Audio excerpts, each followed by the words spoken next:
हम मुसलमान कुरान पाक की एक एक आयत पर यकीन करते हैं, इसीलिए आज हम कुरान पाक की कुछ आयत के जरिए ये जानेंगे कि हमारी कायनात में एलियंस है या नहीं। सबसे पहले बात करते हैं कि एलियंस कहते किसे हैं।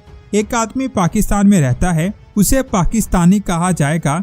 एक इंडिया में रहता है, उसे इंडियंस कहा जाएगा। और एक चाइना में रहता है, उसे चाइनीज कहा जाएगा। यानी हर शख्स को उसके मुल्क के नाम से जाना जाएगा। सेम इसी तरह अगर कोई जिंदा चीज, चाहे वो इंसान है या जानवर, वो जमीन के अलावा किसी और सियारे पर रह रहा है तो उसे एलियंस कहते हैं। यानी हम इंसान अगर जमीन के अलावा किसी भी सियारे पर जा बस जाएं तो हमें एलियंस कहा जाएगा। अब सोचने वाली बात यह है कि क्या जमीन के अलावा किसी सियारे पर एलियंस रहते हैं। सूरह अल फातिहा की पहली आयत है, अल्हम्दुलिल्लाहि रब्बिल आलमीन, यानी तमाम तारीफें अल्लाह के लिए हैं जो तमाम जहानों का रब है। अब जरा गौर करें, इस आयत में एक जहां की बात नहीं की गई, बल्कि ये कहा गया कि सब तारीफें अल्लाह के लिए हैं जो तमाम जहानों का मालिक है। यानी इस आयत में एक नहीं बल्कि कई जहानों का जिक्र किया गया है। आलमीन का मतलब है दुनिया, यानी हमारी दुनिया के अलावा भी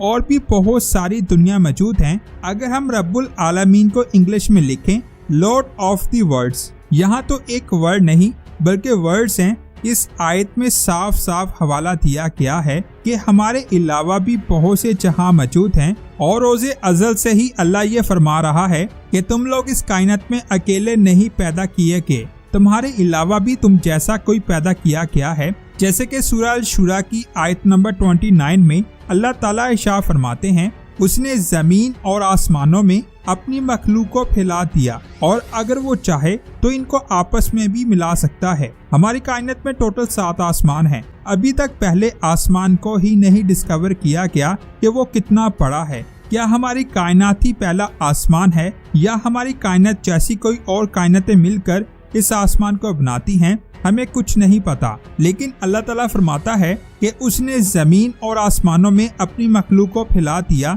यानी 7 आसमानों में अल्लाह की मखलूक फैली हुई है, जिसका मतलब है कि हमारी जमीन के अलावा भी कोई और मखलूक मौजूद है जिसके बारे में हमें कुछ नहीं पता। इस आयत में अल्लाह ताला फरमाता है और अगर वो चाहे तो इनको आपस में भी मिला सकता है, यानी आसमानों में जितनी भी मखलूक फैली हुई है अल्लाह उन सबको मिला सकता है, जिसका साफ साफ मतलब है कि जमीन के अलावा भी मखलूक आबाद है जो आसमानों में फैली हुई है, जिनको अल्लाह चाहे मिला सकता है। वो उन सबको क़यामत के दिन इकट्ठा करेगा, यानी जितनी भी मखलूक है अल्लाह उन सबको क़यामत के दिन इकट्ठा करेगा। 8 से 700 साल पहले इब्ने तामिया ने भी यही फरमाया कि उनको इस बात का यकीन है कि हम अल्लाह की अकेले मखलूक नहीं हैं, इसीलिए ये सोचना कि हम अकेली इस तरह की मखलूक हैं तो ठीक नहीं है। अल्लाह ने और भी बहुत सारी मखलूकात को पैदा किया है और वो एक के बाद एक मखलूकात को पैदा फरमाता रहता है। कुरान की एक और आयत ऐसी है जो इस बात का पुख्ता सबूत देती है। सूरह इसरा में अल्लाह ताला इरशाद फरमाता है, हमने आदम की औलाद को शरफ बख्शा और उनको ये मौका दिया कि वो समुंदर और जानवरों पर सवारी कर सकें। उनको ऐसी चीजों से नवाजा जो इनके अलावा किसी और मखलूक को नहीं दी गई। यहाँ भी और मखलूक का जिक्र किया गया है, यानी हम इंसानों को ऐसी चीजों से नवाजा जो किसी और मखलूक को नहीं दी गई। फिर इसके बाद अल्लाह ताला फरमाता है, हमने तुमको बहुत सी और मखलूका से भी अफजल बनाया है जो हमने पैदा की हैं। अब जिस जानदार चीज को हम जानते हैं वो सब हमारे इर्द गिर्द मौजूद जानवर और चुरिंद परिंद हैं। क्या आप जानते हैं कि किसका रुतबा ज्यादा है, हम इंसानों का या फिर जिनों और जानवरों का? हम इंसानों को अशरफुल मखलूकात बनाया गया है। यहाँ तक कि जब अल्लाह ने इंसानों को बनाया, फरिश्तों को हुक्म दिया कि इसको सजदा करो। इससे जाहिर होता है कि इंसान का रुतबा फरिश्तों से भी ज्यादा है। सूरह इसरा में अल्लाह का इरशाद है, हमने इंसान को बहुत सी मखलूकात पर बरतरी दी है, हर एक पर नहीं।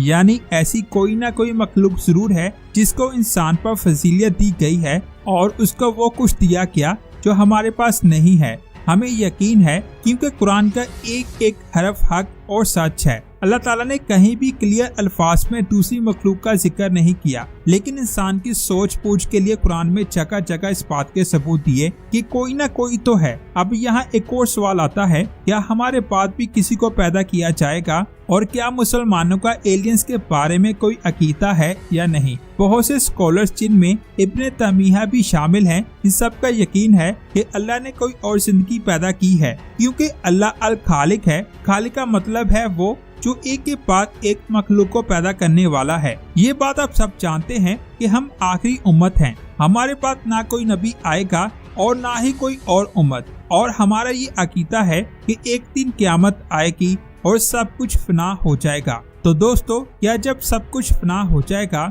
उसके बाद भी किसी को पैदा किया जाएगा, और क्या हमसे पहले भी कोई था जिसको इस तरह फना किया गया था? इस बात को कुरान पाक में कहीं भी नहीं मेंशन किया गया कि जिसको अल्लाह ने हमारे अलावा पैदा किया है, या उनको हमसे पहले पैदा किया था या हमसे बात करेगा। इस बात का इल्म सिर्फ अल्लाह के पास है। लेकिन एक बात कुरान में बिल्कुल साफ बताई गई है कि अल्लाह ने हमारे अलावा भी मखलूक पैदा की है, और वो रब्बुल आलमीन है। अल्लाह कुरान में एक और जगह इरशाद फरमाता है, उसने ऐसी चीजें पैदा की हैं जिनके बारे में तुम नहीं जानते, और अल्लाह फरमाता है कि वो समावात का रब है। सूरह यूसुफ की तफसीर पढ़ी जाए, कायनात में मौजूद बहुत सी अर्थ और हेवंस की बात की गई है, और अगर अल्लाह चाहे तो वो इन तमाम दुनिया को एक जगह इकट्ठा भी कर सकता है। ये था एलियंस का बयान कुरान की रोशनी में। मैं इसके ऊपर बहुत देर से वीडियो बनाना चाहता था, लेकिन आज इस पर मैंने वीडियो बना दी। अल्लाह से दुआ है कि अगर हमसे आयत को बयान करने में कोई गलती कोताही हुई हो तो वो हमसे दरगुजर फरमाए। मुझे उम्मीद है ये वीडियो आपको जरूर पसंद आई होगी। इस कीमती इंफॉर्मेशन को अपने फ्रेंड्स और फैमिली मेंबर्स के साथ लाजमी शेयर करें, ताकि उनको भी एलियंस के बारे में पता चल सके। और अगर ये वीडियो देखने के बाद आपका दिल अल्लाह अकबर कह रहा है तो नीचे कमेंट्स में अल्लाह अकबर लाजमी लिखें। मिलते हैं एक और शानदार वीडियो में। अपना बहुत सारा ख्याल रखें। अल्लाह हाफिज।